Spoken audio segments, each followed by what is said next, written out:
Okie doke, let's get going. Welcome, everybody. Good afternoon, good morning, good evening, depending on where you are. Welcome to this. This is session 9P. We've got Steve Warren from IBM, who is going to walk us through at rapid speed, warp speed, what's new in zOS 2.5. Same routine as past sessions. Please post your questions in the chat. There's a lot of content to get through in this one, so if there's time at the end, we'll put those questions to Steve then. With that, Steve, over to you, sir. Hey, thanks, Joe. And thank you guys for having me. This is, like Joe said, a whirlwind tour of zOS, and you have to apologize when I say Z for the last letter of the alphabet in the English language, as I'm from the US. So I'll just tell you a little bit about myself very quickly. I work in client engineering for systems, where I'm a principal architect and SDSM. And we help clients embrace the latest technologies on Z. And there's a lot of latest stuff in zOS 2.5. So this is going to be kind of across the board, covering just about every area of the operating system. We're going to talk about, at a very high level, all the new functions and features. And again, post your questions to the chat. I'll try to get to as many of them as possible at the end. So with that, I'm going to take a deep breath. And we're going to begin. This is not for the faint of heart. There's a lot of material here, but it's good to understand all the changes and all the investment IBM is making in the zOS platform. So with that, let's move on. So we're going to be covering a number of different areas. We're going to give just a quick overview of the release, and then we're going to talk just very briefly about hardware support for the new IBM Z16. And then we will dive into all of the release content, and it's sort of divided into these different categories. And then we'll talk about continuous delivery and statements of direction at the very end. Okay. So whenever we come up with a new release, there's usually some release highlights and themes. Sometimes we call this in design thinking hills. And these are just the areas that we try to structure a zOS release around. So we have areas in workload enablement, intelligent resiliency, cyber threat, secure Z, and zOS management simplification. And so you're going to see throughout this presentation today, a lot of these areas will be highlighted, but I'm not going to talk more about the overall hills. I'd rather talk about the individual content. And there's a lot of content, as you can see on this next slide, in zOS 2.5. And so we're going to be going kind of from in a circle, or in a clockwise or counterclockwise way here, to just talk about all of these different functions at a very high level. And we won't be able to cover every single one of these things here, but we're going to cover a lot of them. And so you're going to see there is just so much rich functionality that's been added to zOS, as partially due to clients that open up requirements against us for additional functionality, part in support of the hardware and part in the ever-changing ecosystem of the world, to improve the zOS position in the IT ecosystem. So let's first talk about a release overview and the support summary. As you know, that zOS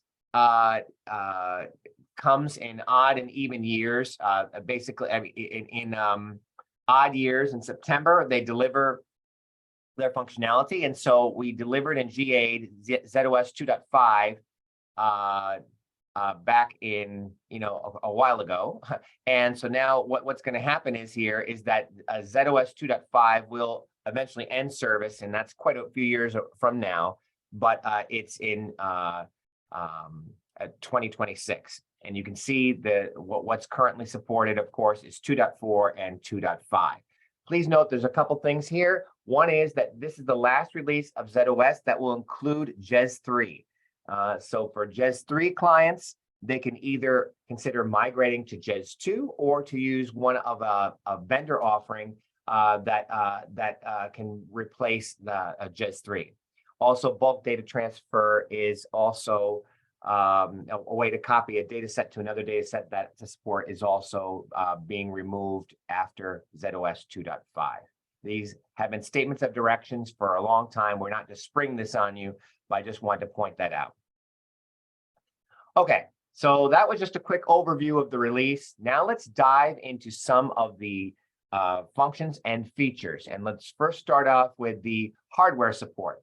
So in the second quarter of this year, we delivered the IBM Z16, which allows you to have a tremendous new capabilities around AI, around quantum safe, around additional resiliency options. And so just a couple of them that relate to zOS. One of them is that we now can support up to 16 terabytes of memory per zOS instance. And we'll talk more about that in a subsequent slide. So I won't talk about that. There's lots of new machine instructions, some of which, some of the things such as AI applications and some compilers leverage to improve performance. There's a new level of the coupling facility. We'll talk briefly about that. We'll also talk about that in much more detail in the next following session I'm going to be giving, which is parallel sysplex updates. So if you want to hear about that, we'll talk more about that.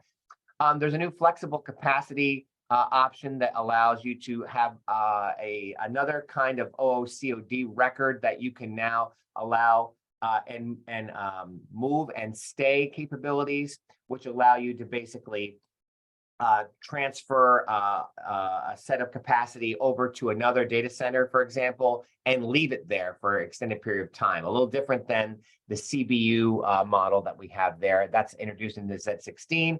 And of course, probably the flagship announced in the Z16 is the Integrated Accelerator for AI, sometimes referred to as the AIU. And this is tightly woven within the Z architecture. It's an on-chip processor that can greatly speed up and enhance and reduce latency, improve throughput of your AI workloads, and making a zOS a very attractive platform for many AI inferencing on the platform. And so there's a bunch of support that was provided by zOS in order to enable some of that functionality. There is just a slew of excitement around AI in this space, but I won't talk too much more about that at this time right here. We also, on the Z16, continue our journey with System Recovery Boost. Again, on my next session for Parallel Sysplex update, we will talk about that in much more detail. But for the purposes of this session, we, in addition to IPL and Shutdown Boost and Sysplex Recovery Boost introduced, we allow you to select a middleware starts and restarts and have that be part of a System Recovery Boost to give additional compute capacity when you're starting middleware or restarting middleware. And so this is a cool thing. SVC dump processing can get a system recovery boost as well. And the boosting can again change from running at a subcapacity level to full capacity for that LPAR without any monthly licensing charge increases. And finally, there's also hyperswap configuration load and reload, again, the same thing. So again, System Recovery Boost provides two mechanisms. It provides that speed boost from subcapacity to full capacity and allows you to bring online additional zip engines and to be able to have those zip engines dispatched, GPP work or general processor work being dispatched onto those zips. So just lots of cool functionality here, additional functionality in System Recovery Boost for the IBM Z16, and zOS, of course, participates in all of that. There's also a number of ICSF enhancements, and I'll just let you read this for the most part. This is the last web-only deliverable. ICSF has chosen now to deliver their code through normal service stream, and so you'll be using and applying normal PTFs when you are enhancing your ICSF. There's lots of cool function that is even to support the Z16's new Crypto Express 8 card. Okay, this is not a hardware presentation, so I just briefly cover that and just show you that zOS is fully supporting, of course, the very latest hardware that you can get in the market, the Z16. All right, now let's talk about some usability, and skills. And there's a lot of them in the zOS space. And so we're going to be focusing on that for the next 10 minutes or so. So zOS, of course, the more modern interface for managing a lot of your zOS infrastructure. There is just a slew of excitement and activity around zOS because of people are starting to understand the value that it brings to the table. And so we're going to just talk very quickly about productivity gains. One of them is that the tab UI that was available in 2.4 as a you could specify that instead of taking this new graphical user interface with Windows and the what they refer to as the zOS desktop, that is no longer available. The client said the tab UI was definitely not the way to go. This UI is so much more sophisticated, allows you to drag and drop windows and have multiple applications in zOS running at the same time, and allows just a slew of customization. I can now search, browse, edit data sets and files. I can submit jobs directly from zOS and look at the output directly with zOS without even going into SDSF, or the SDSF plugin. And there's also a lot of things. We now use the VS Code editor when you actually are editing data sets with, of course, syntax highlighting that is automatic when you are editing JCL or editing Rex or XML or JSON or COBOL. It'll automatically highlight appropriately. And so you can have all kinds of things here where you can save your frequently used files. Of course, every user has their own desktop that is customized to how they want to see things. Just a very nice set of enhancements that allow you to do a lot more things from zOS without having to go to some other tool, without having to go necessarily to the green screen. We know that zOS is not a replacement for a lot of the ISPF functions entirely, but for a lot of tasks now, zOS allows you to do those type of productivity tasks you need to do in order to complete your administration of zOS. So again, productivity gains, you can actually perform most data set and USS file operations directly from the desktop.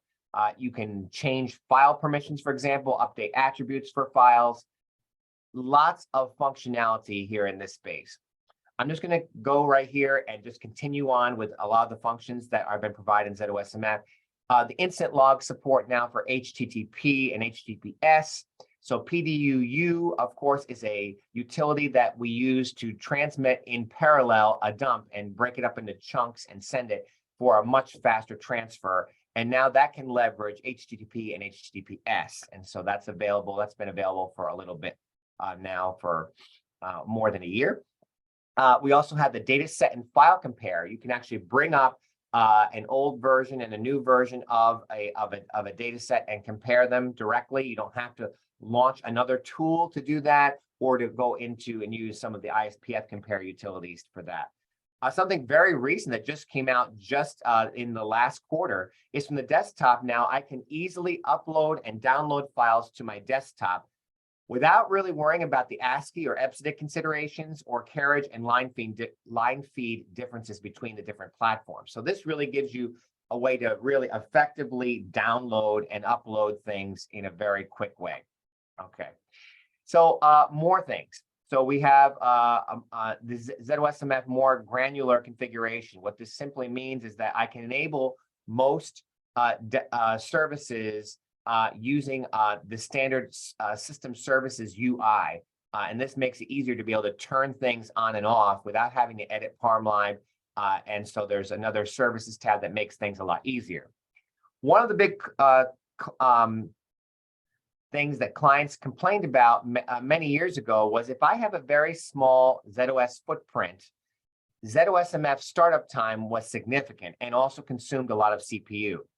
So the development team made this really a focal point, and 10 APARs later, the startup time and CPU consumed during startup has dramatically improved. You can see some of the numbers there.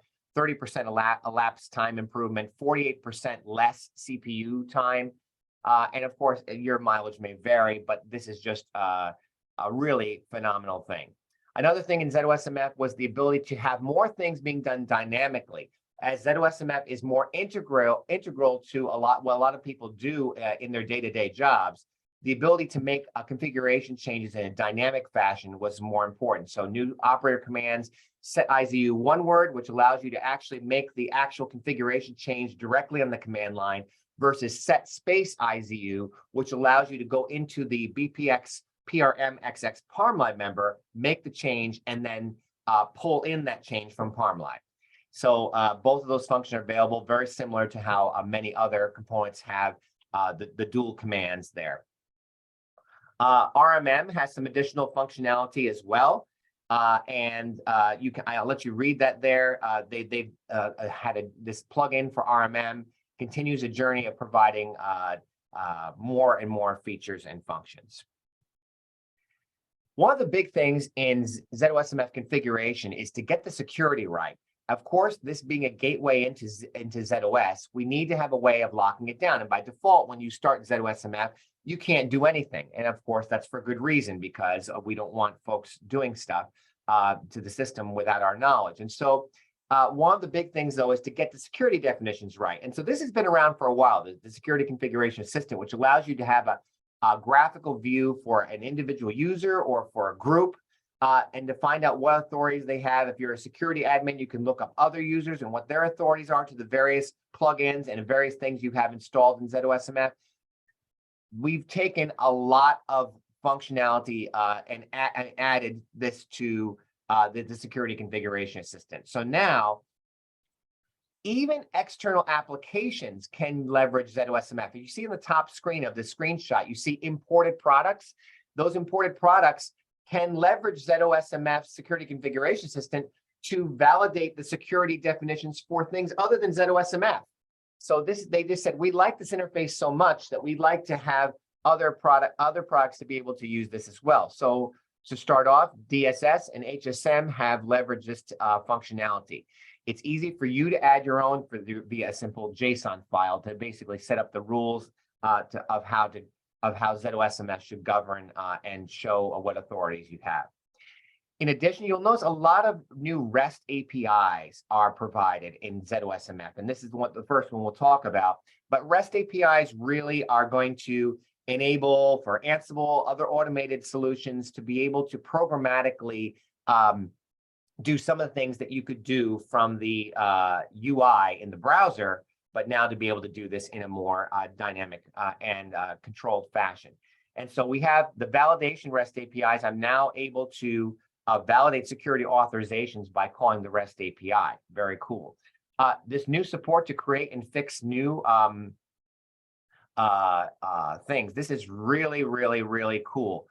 Now, not only can SCA identify security gaps within the zOSMF configuration, but it can now actually fixing that. And so you can click on the rightmost part of the screen. It'll actually show you the definitions that's going to do. And if you have RACF, the first one that's supported is RACF, it will actually issue the RACF commands, provided that the user that you are running under in the Security Configuration Assistant has the authority to make those changes.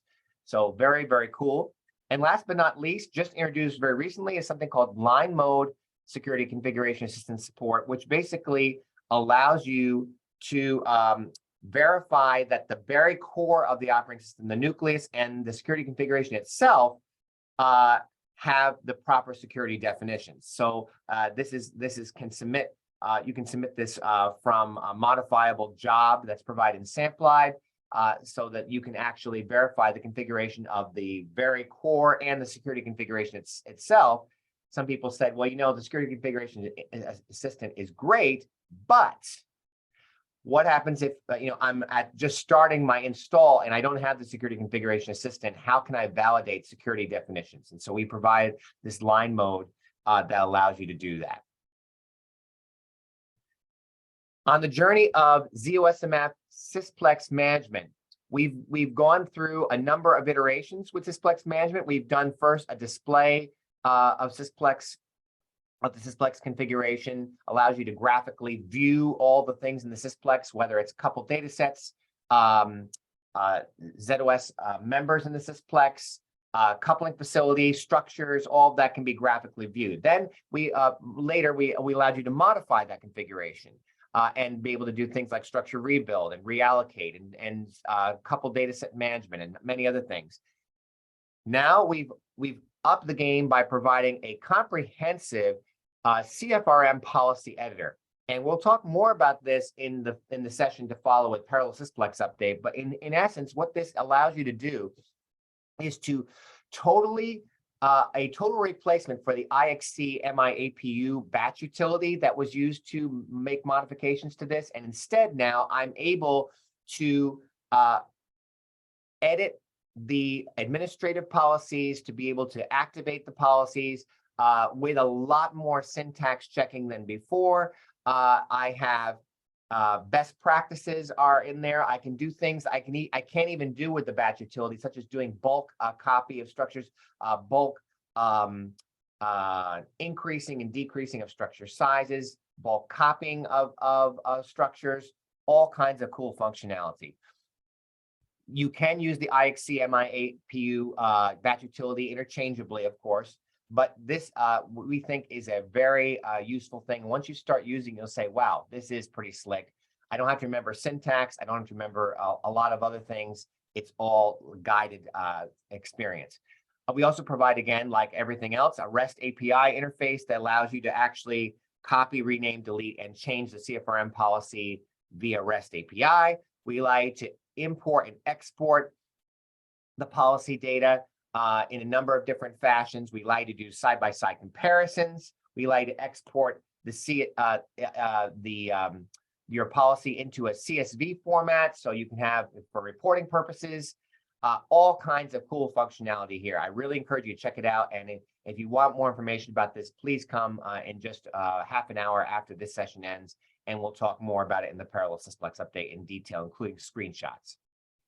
The zOSMF Management Services Catalog is a new plugin. This leverages the ability of zOSMF workflows, which again provide a guided set of steps of what you need to do to complete a task on the operating system, and abstracts it even one level higher to really give a cloud-like experience where I have the ability to just fill in a few blanks and to click OK, and the action is done. There's no need to even deal with the intricacies of workflow.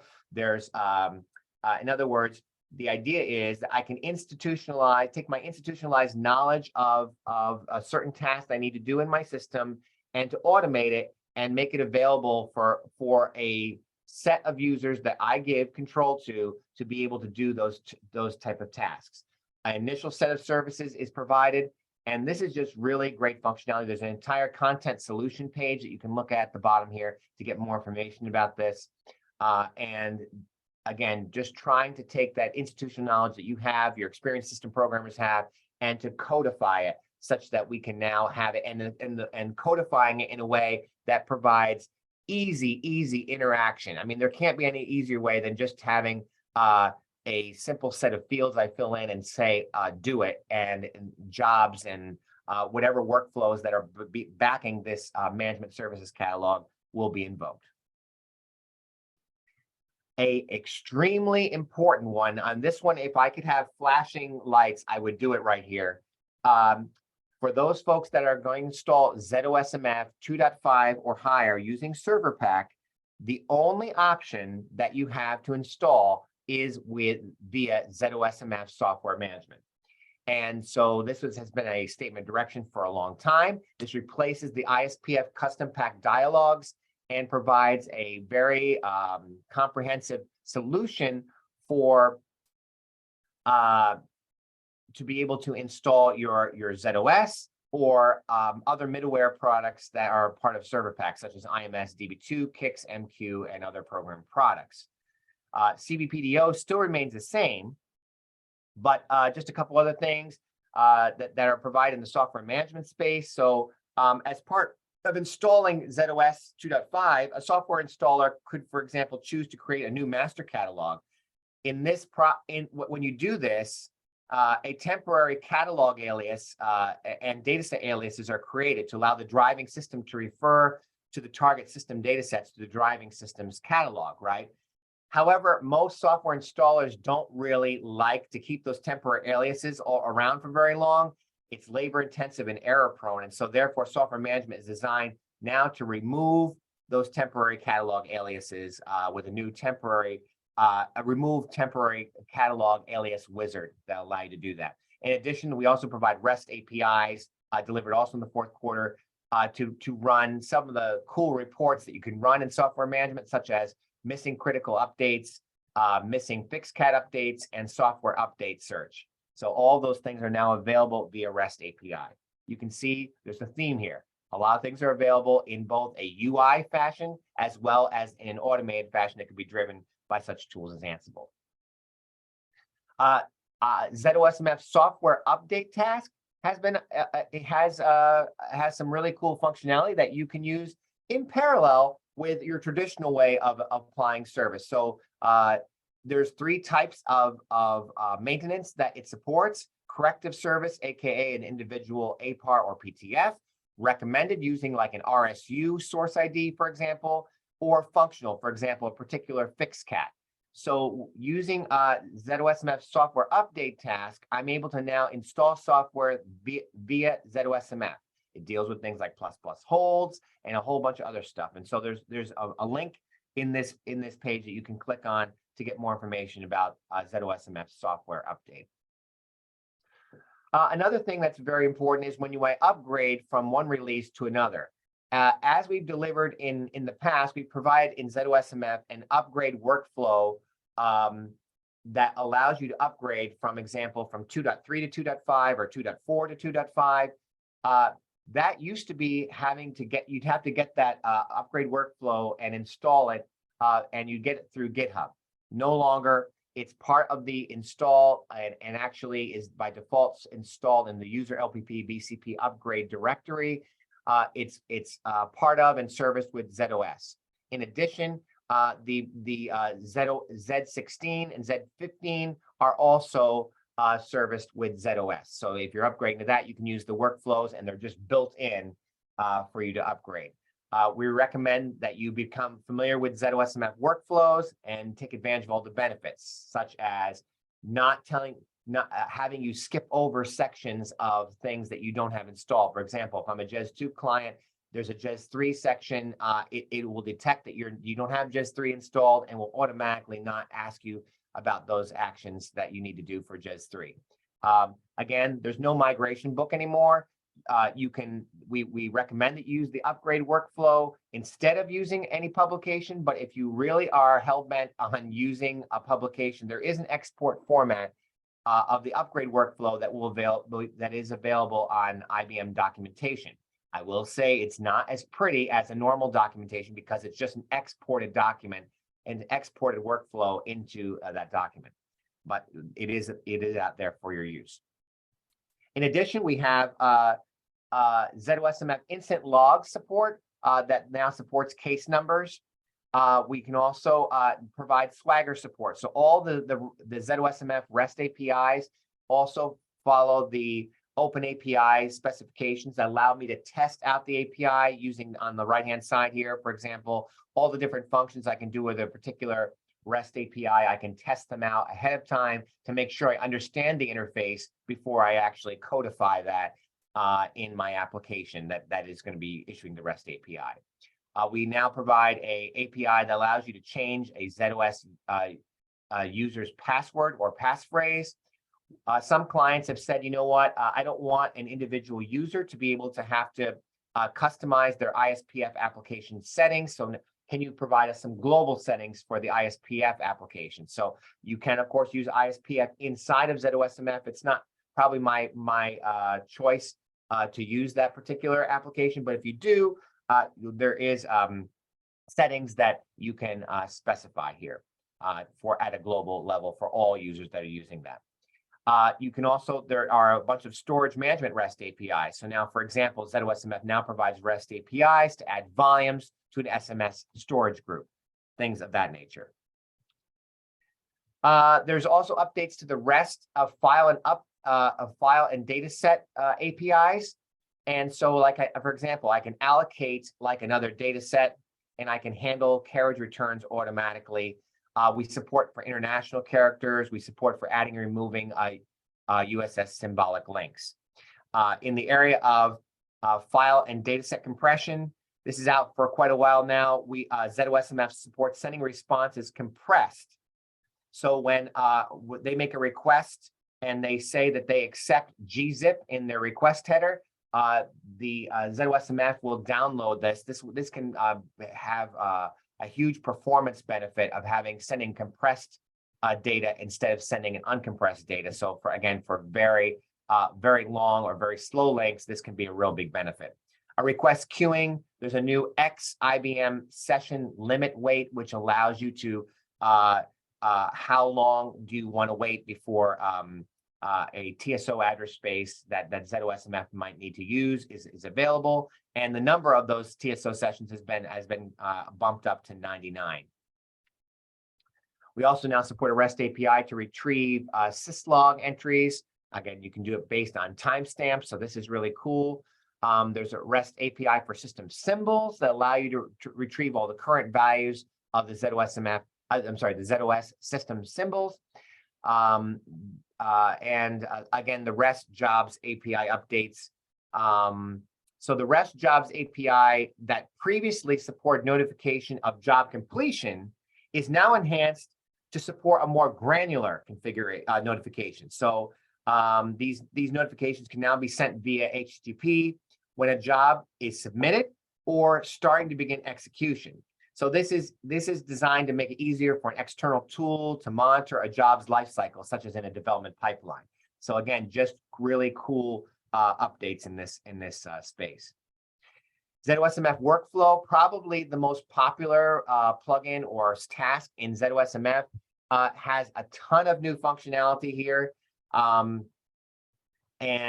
Just lots of different things here, lots of small and large enhancements. Parallel workflow steps is really important. It improves the lapse time of automated and non-automated workflows when you have non-dependent steps can run now in parallel instead of having to be A, then B, then C. And a whole bunch more that are listed here. I'll let you read it. By the way, feel free to also, besides in the chat at the end of here, you can feel free to direct any questions to my email address, which is on the front of this slide deck. And so feel free to leverage that. I'm happy to answer any questions in more detail after. Okay, now let's talk about some things that are not zOSMF, because there's a lot of things here. Assembler exit reduction. This is the ability to be able to, on our journey of trying to remove so many assembler dependencies in the zOS operating system.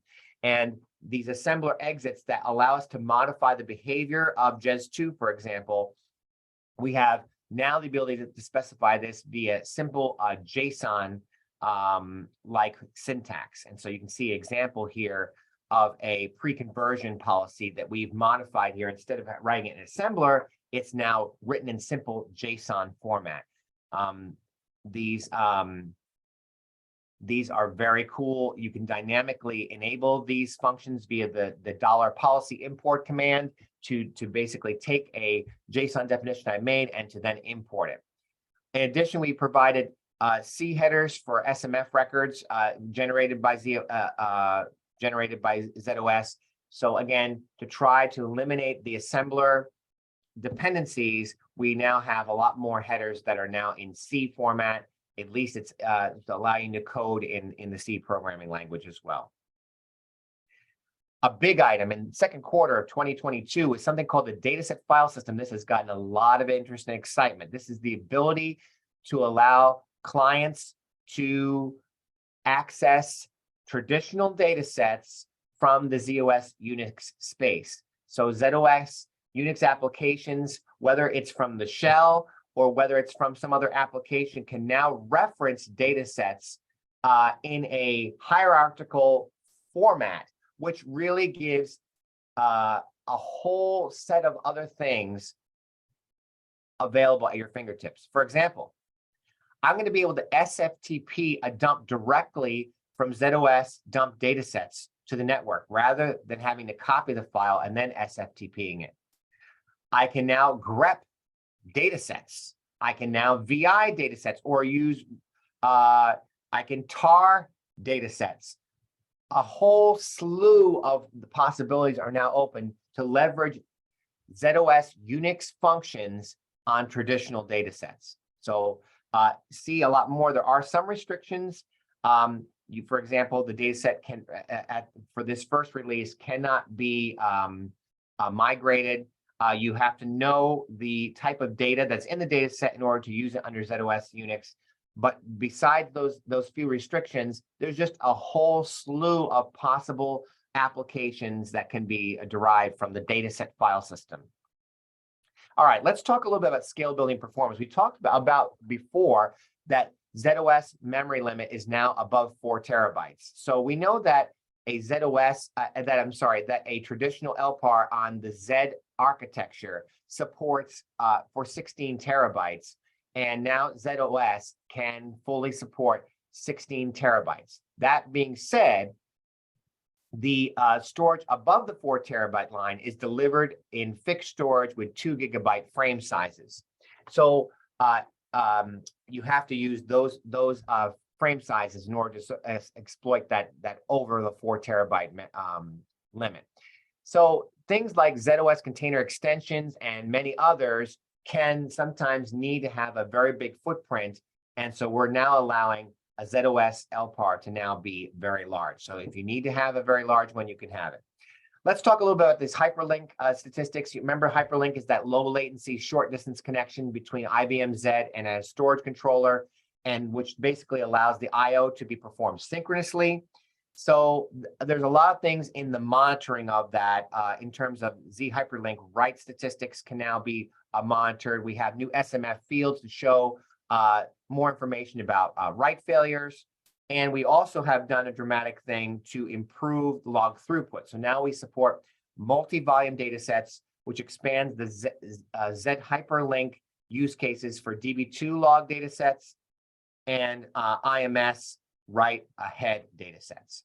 So again, just more usages for Z hyperlink and more statistics to be able to have an analysis of what's going on with hyperlink. In the WLM batch initiator space, so this one is very interesting. So we all know that the capacity of specialty processors such as zips are increasing in many shops, and currently initiator placement by workload manager is based on the availability of GPPs. So with this enhancement, initiators for batch jobs classified into a service class of which the first period executes primarily on zips will tend to be added on systems with spare zip capacity, while initiators with batch jobs classified into a service class of which the first period executes primarily on a GPP will tend to be added on systems with spare GPP capacity. So a little more intelligence when WLM is working with batch initiators. SMF Explorer with Python. This is really cool stuff.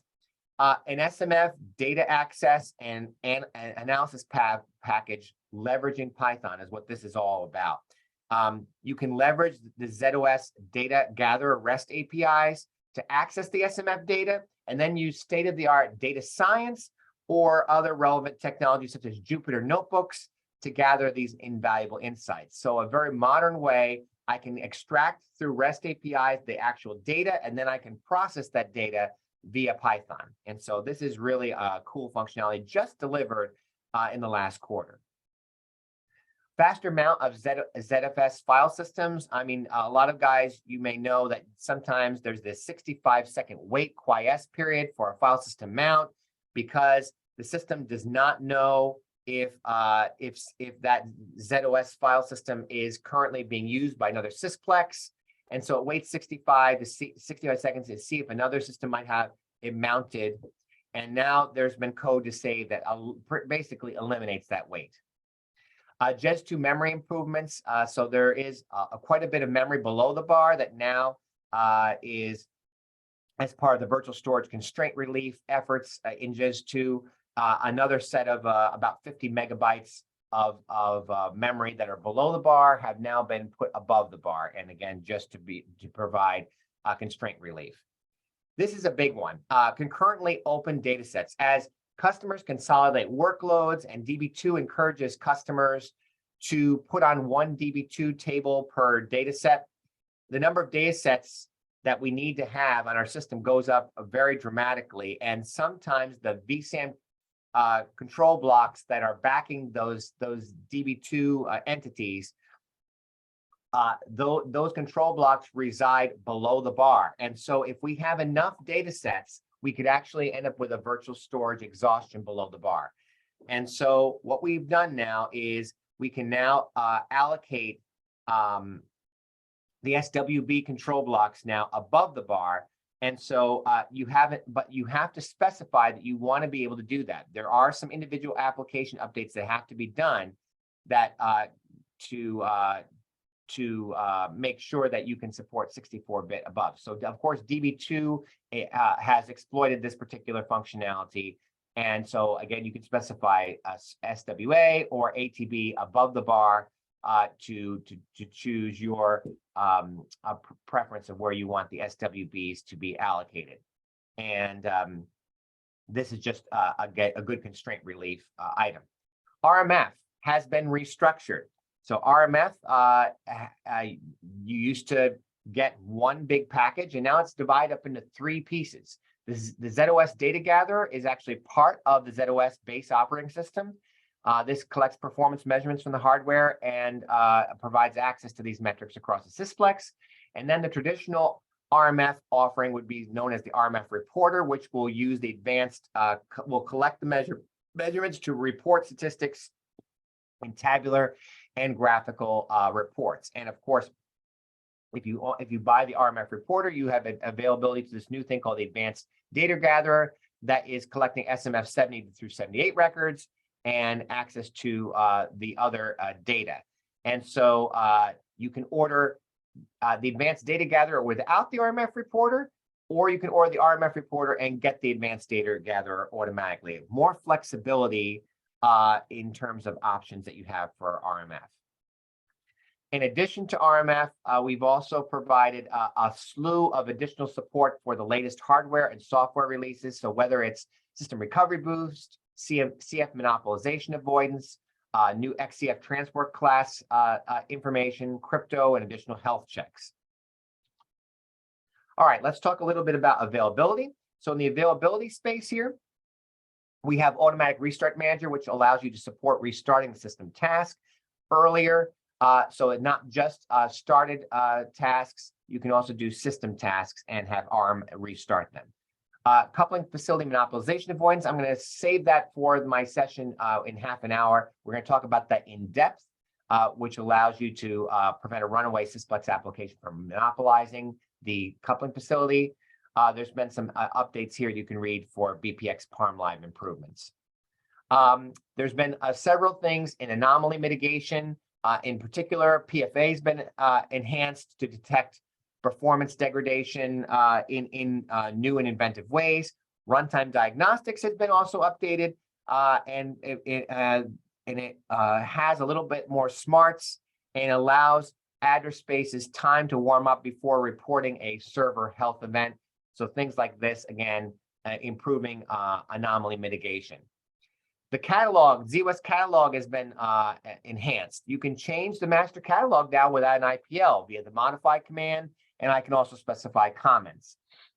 In the ID cam space, we provided this really cool functionality, which I really, really like. And for idiots like me that use delete, I have to be very careful when I do delete mask that I don't accidentally delete more data sets than I want. So the test function will basically tell you what it would have deleted if you had not specified the word test.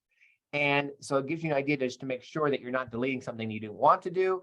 And exclude will allow, in addition to a mask that I may provide, allows me to exclude a number of certain data sets within that mask that are exceptions to the mask.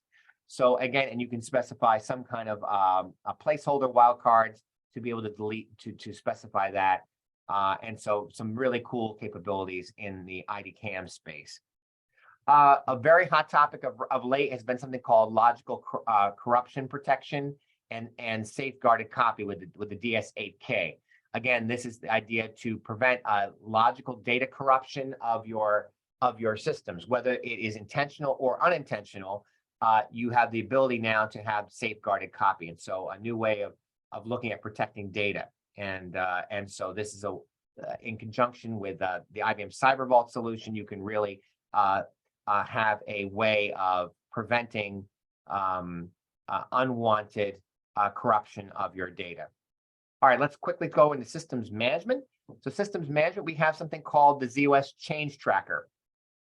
And that is a new optional priced offering that was introduced in May of this year that allows you to track and control configuration files associated with software executables, member level backup and recovery to undo unwanted or unplanned changes, a whole lot of reporting, and much, much more. I encourage you to look at this content solution page at the bottom for more information. zOS system provisioning. We know that zOSMF cloud provisioning and management provides a way of you to be able to provision new middleware instances. What about provisioning an entire zOS? Well, if for example, if you had to create a whole zOS from scratch, how would you know how to do it? How do you know what best practices to follow? You can have an LPAR pool of predefined LPARs on your system that you could leverage zOS system provisioning to be able to provision those images. Unix file and restore backup. So for those of our friends that use HSM, there's a lot of functionality here. And so one of these things, prior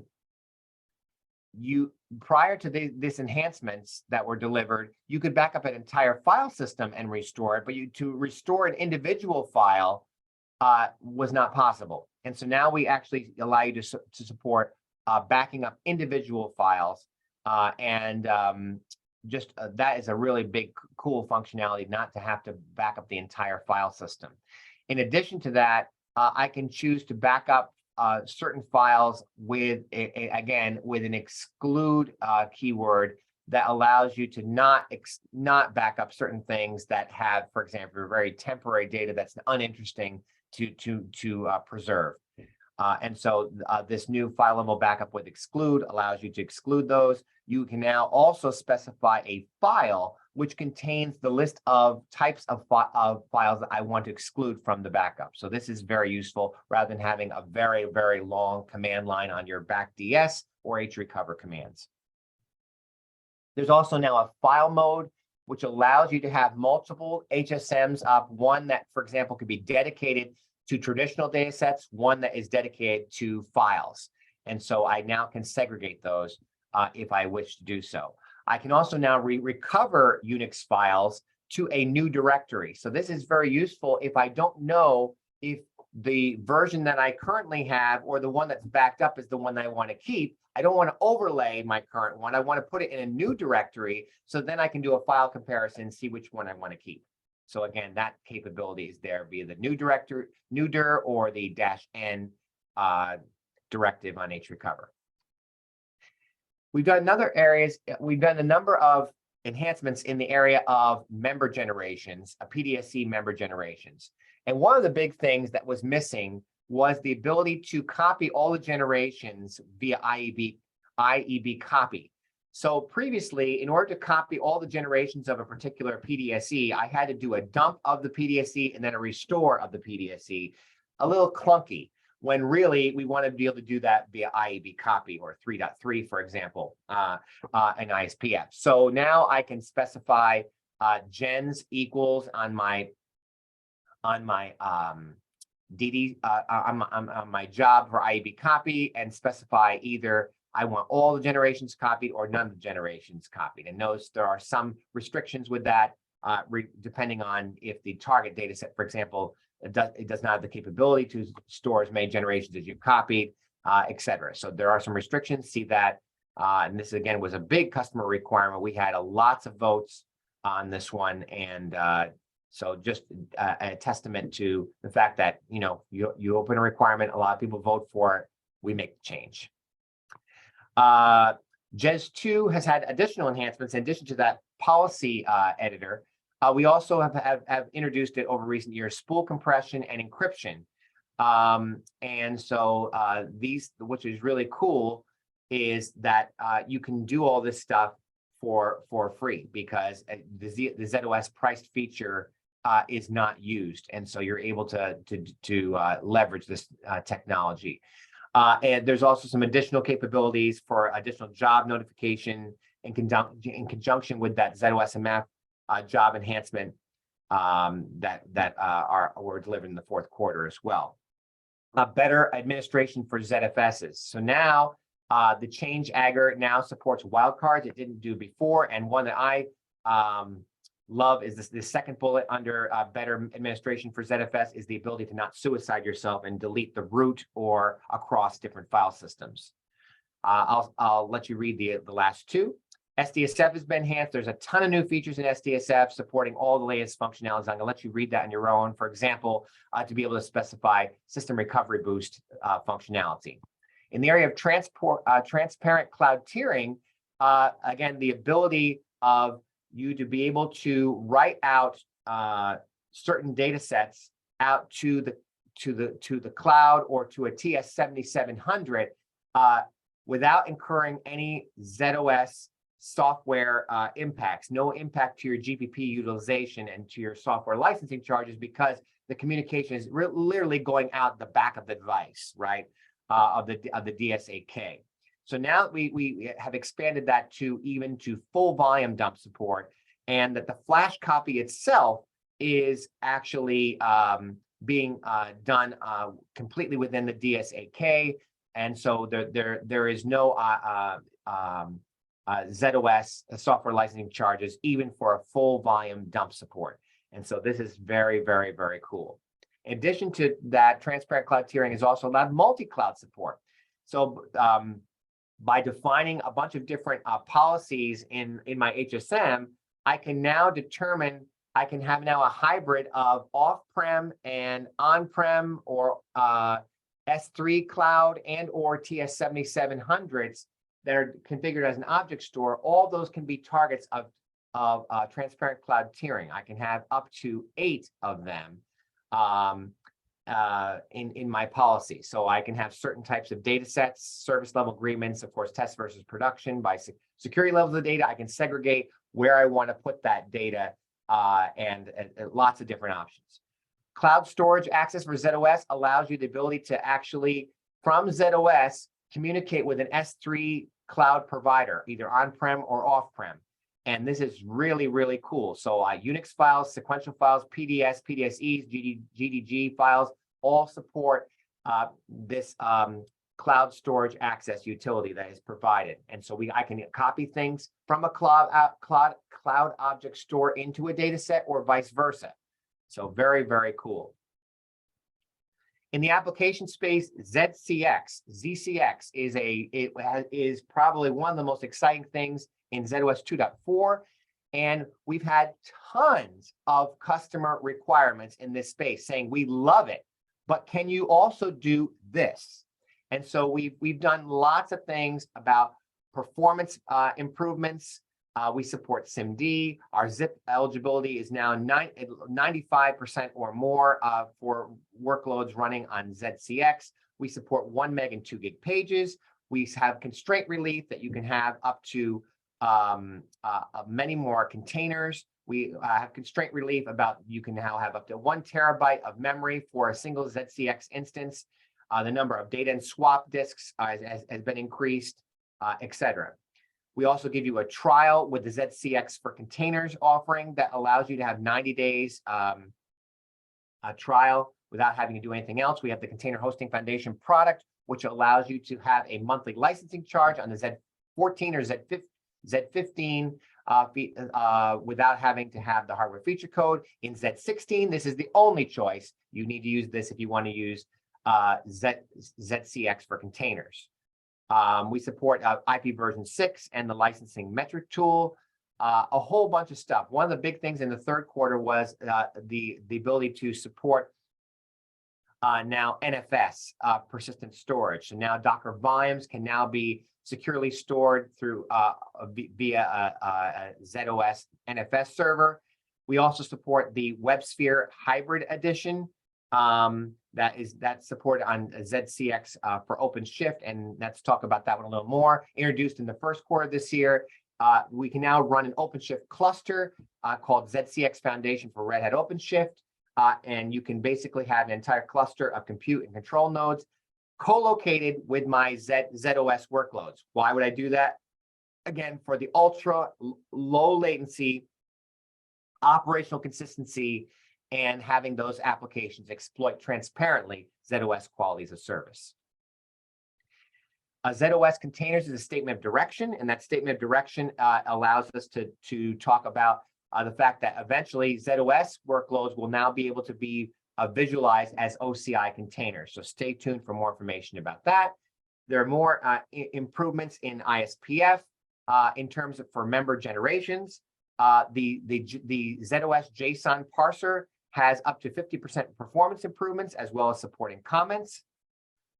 There's a new Java on zOS. We now have Java 11, otherwise known as Semaru, is officially available. However, right now, Java 8 is supported by zOS, meaning that zOS itself has not totally been tested to run on Java 11. So you'll see the official statement is that while you can write your own applications and run Java 11 on zOS 2.5, zOS itself is still dependent on version 8. So you can have version 8 and version 11 installed, for example.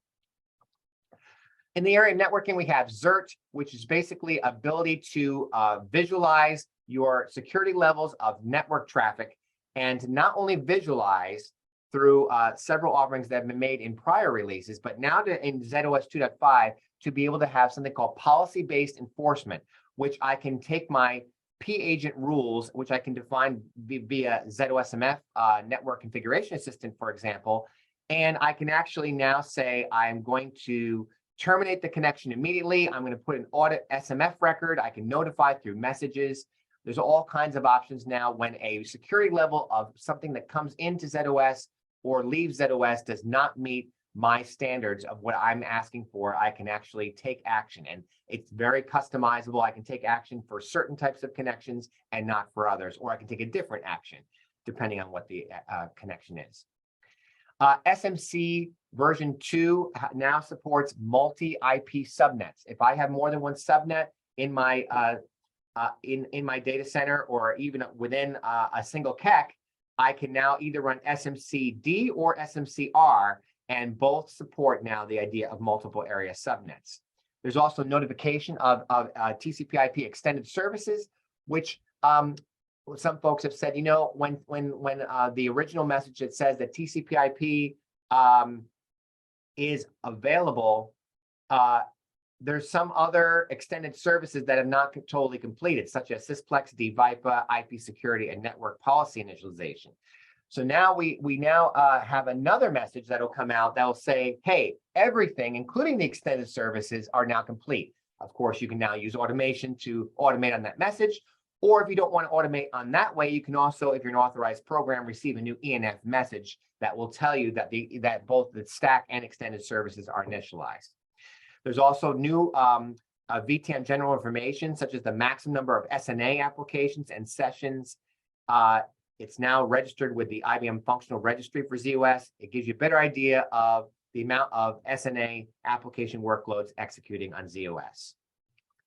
Okay, last topic, security. I know we're right at the top of the hour. Hopefully this will just be a couple minutes over. Pervasive encryption, we go down the journey of pervasive encryption a little bit more with zOS 2.5 and support more types of data sets. And one of the big ones that we support now is even the RACF database now is under the pervasive encryption umbrella. RACF database is now a vSAM data set. And so this is very, very cool.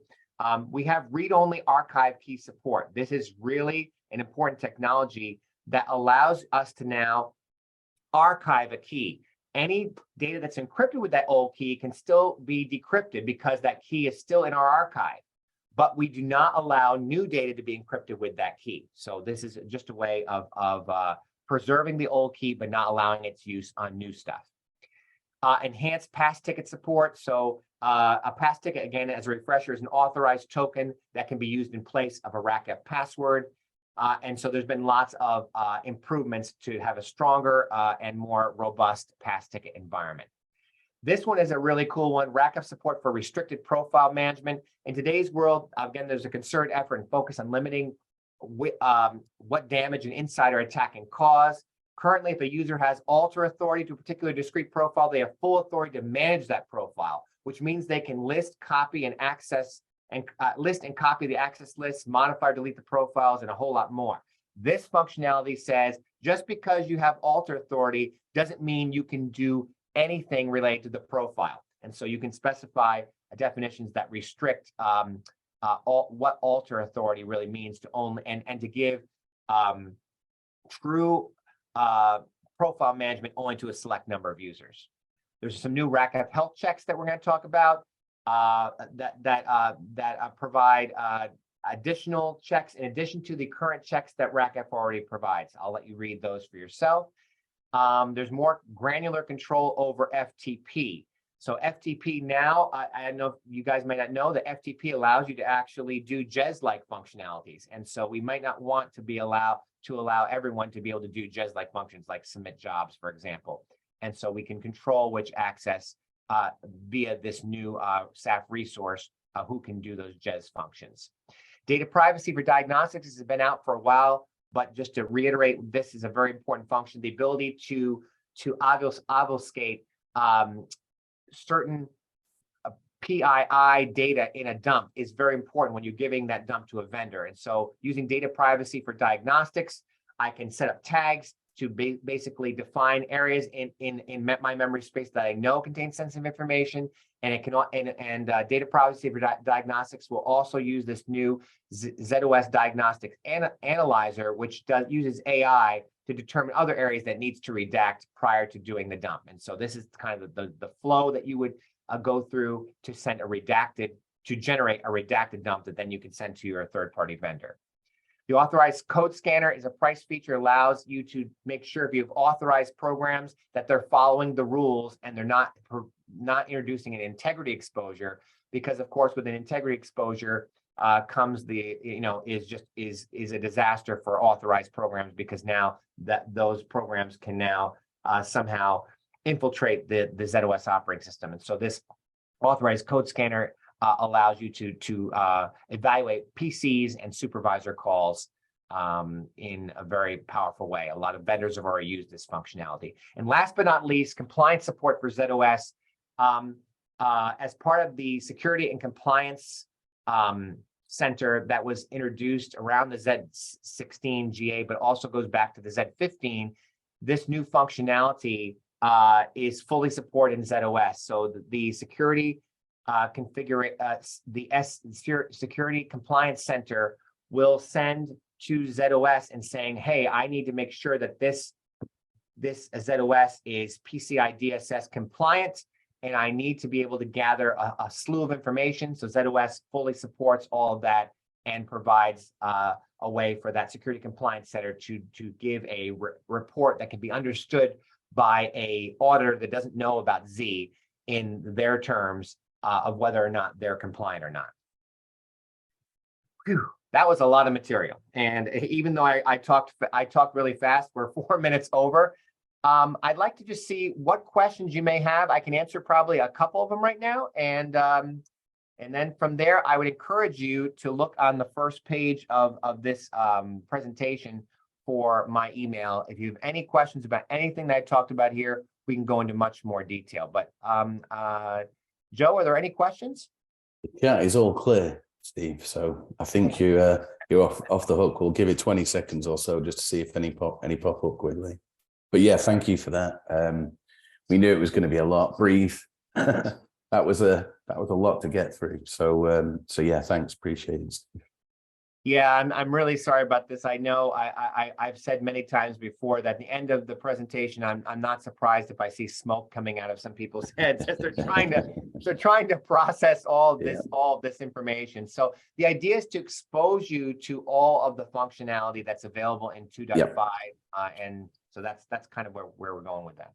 Yep, much of that. Right, all good. Nothing in the chat, so let's leave it there. Thanks again, Steve. Guys that are still on the call, don't forget to submit your feedback. This was session 9P. Thank you very much. And Steve's back at 1:30 to talk about parallel sysplex, right? Yes, correct. Okay, hopefully see some of you back there. Yeah, hopefully see some of you then. Thanks, everyone.